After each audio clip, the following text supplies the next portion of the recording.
संपन्न हुई है। इसमें अनेक महत्वपूर्ण निर्णय हुए। मध्य प्रदेश राज्य में पिछड़ा वर्ग आयोग का गठन आज किया गया है, कैबिनेट ने मंजूरी दी। यहां मैं यह कहना प्रासंगिक समझता हूं कि भारत सरकार के द्वारा पिछड़ा वर्ग आयोग को संवैधानिक दर्जा दिया गया था। उसी समय मुख्यमंत्री जी ने घोषणा की थी कि जो संवैधानिक दर्जा केंद्र सरकार ने पिछड़ा वर्ग आयोग को दिया है वही राज्य सरकार भी देगी। इसमें एक अध्यक्ष, उपाध्यक्ष और 3 सदस्य होंगे। यहां भी एक बात और मैं कहना चाहूंगा कि पूर्व की सरकार ने कभी इतनी चिंता पिछड़े वर्ग की नहीं की। 27% आरक्षण का झंझोना पकड़ाकर जो इस तरह से उनको छला गया, उस 15 माह की पूर्ति माननीय शिवराज सिंह जी की सरकार पिछड़े वर्ग इस आयोग का दर्जा देने के बाद में, संवैधानिक दर्जा देने के बाद में, इसमें अधिकारियों को भी बुलाने का अधिकार इस आयोग को दिया गया है। आज प्रदेश के अंदर जो महत्वपूर्ण कैबिनेट के अंदर प्रस्ताव आया, आज कृषक कल्याण योजना एक महत्वाकांक्षी योजना है।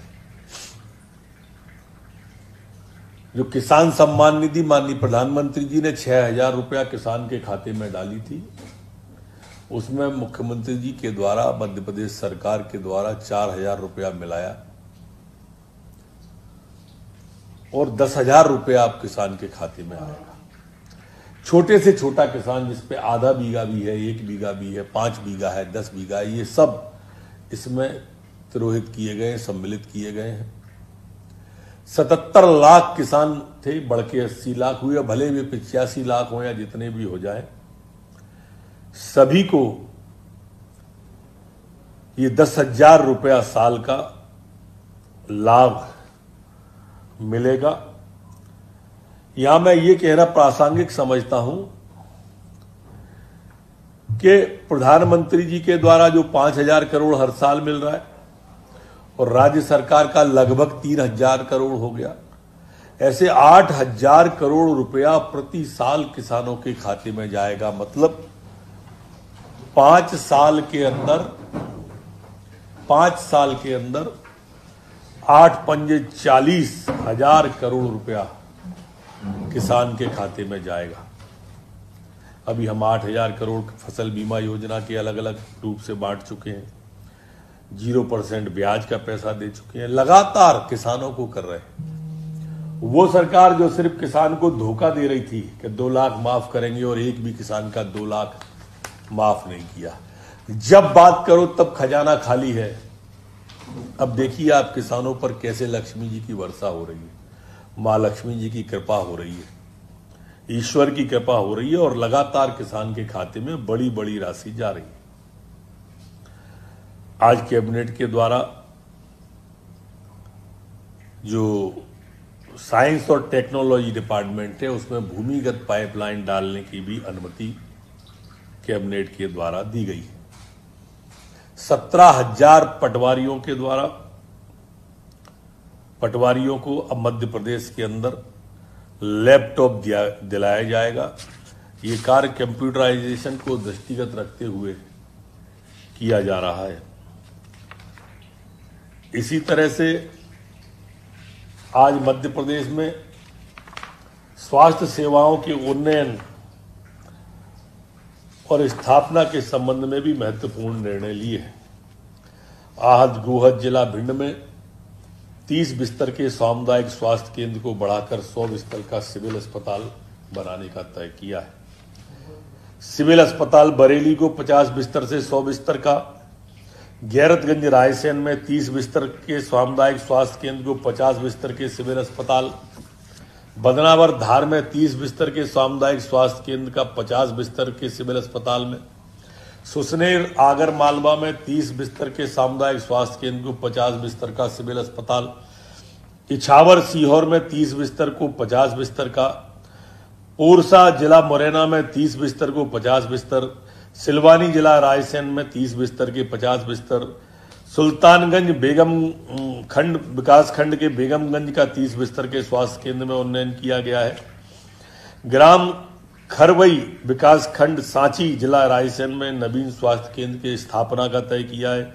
साचेत विकास खंड सांची जिला रायसेन में नवीन प्राथमिक स्वास्थ्य केंद्र की स्थापना का तय किया है। और प्रतापगढ़ विकास खंड सिलवानी सांची में नवीन प्राथमिक स्वास्थ्य केंद्र 6 बिस्तर की स्थापना करा जाने का भी निर्णय किया है। आज के निर्णय में यहां पर पद सैंक्शन भी किए गए हैं सभी अस्पताल के लिए। मुरैना नगर निगम में एक लंबे समय से मांग थी कि चंबल का पानी मुरैना आना चाहिए।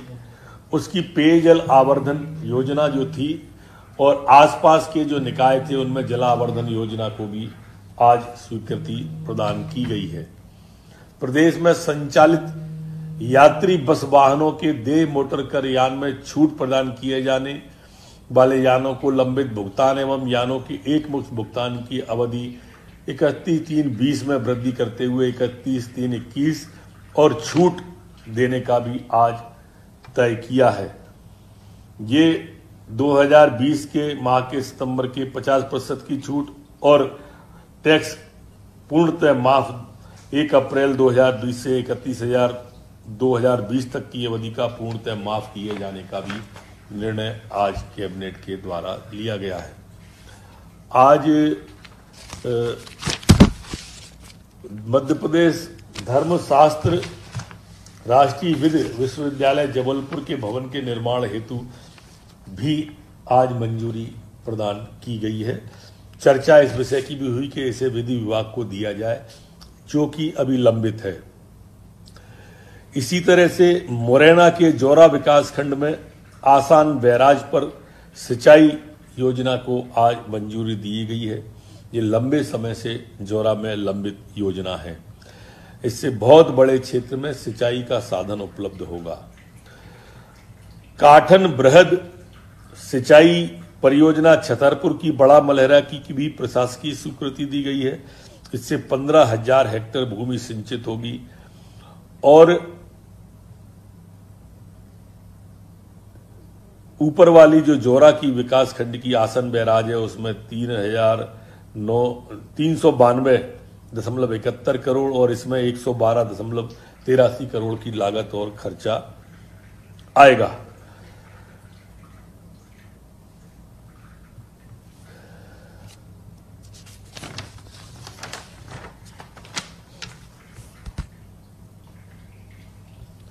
एक बहुत पुरानी मांग चली आ रही थी।